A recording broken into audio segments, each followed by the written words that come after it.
Hi, this is Jake and Tiffany from Healthy Living Homestead, and we're going to give you an update on the meat chickens. So, go ahead, what are you doing right now? Well, these are 15 days old now. Take a look at them, Jada. They're 15 days old.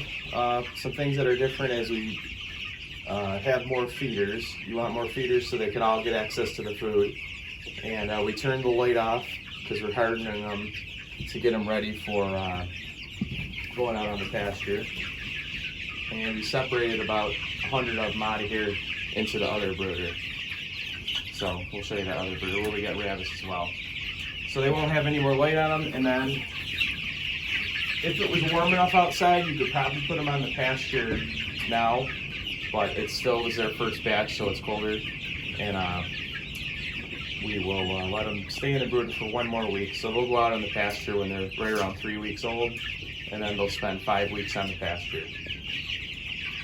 So I wanted to talk about a little bit how we have it set up in here. So wherever you have your chickens, you can run a board across the top with an extension cord wrapped around the top, so you can plug your lights in to that. And actually, these chickens don't need this light anymore. So I'm going to pick it up a little higher out of the way. And what we're using here is just wire. Nice thick wire that you can bend and it'll hold. You want to make sure your lights are very secure and held up with wire and not just clipped. Like they have a clamp on them like this. You want to make sure you're not only using that because they could jump up on it, it could fall down, and your brooder could light on fire, and you could lose everything. So we have the wire hooked around the loops that are on the lights so that they're extra secure. And I'm just going to pick these up out of the way just because all they're going to get down here is really dusty and dirty. And remember that key to good health for your birds is keeping the bedding real dry, having them constant access to food and water, and then giving them some sort of grit to help their digestion.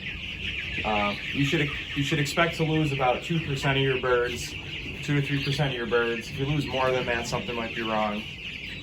Out of 350, we lost about 10 birds, so not too bad. Equipment, babe. Where do they need to get equipment, and what do they need? I had somebody ask me that. Well, you can get feeders are kind of basic, but this water over here, show this kid up.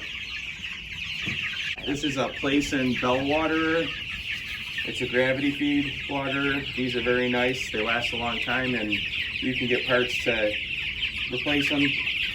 So this works. The water comes through this tube into here, and when there's pressure in the pan, it pushes down onto a rubber washer and stops the flow. So you can clean the washer out to keep it flowing good. If this is dripping and not stopping, the washer could be worn out, or it could just have some algae on it and has to be cleaned up. Yeah, and you have to make sure it's not touching the ground at all. It can't be touching because that will mess up. But these are very nice. Yes. And then these are just regular heat lamps with red bulbs, heat bulbs. You could also use propane.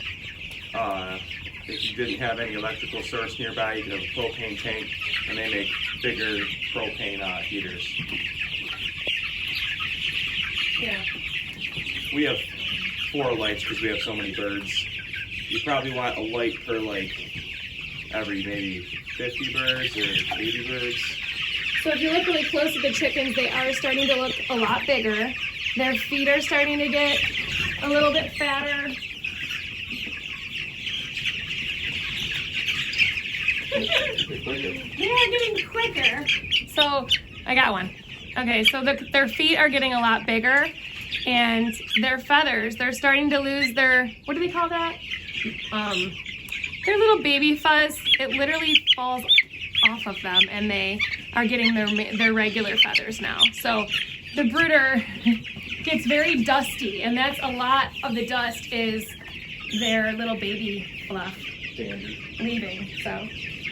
Well, you want to go over the other brooder? Sure. Yep, we'll see you over there. Okay, this is our other brooder here. These are the same same batch of birds. We moved them from the other pen. Got a couple feeders here, and this has got some deep bedding in it from some other stuff. We got rabbits above here, and the chickens below. Same water over here. Show that, Jada. Same water over here with our water basin outside.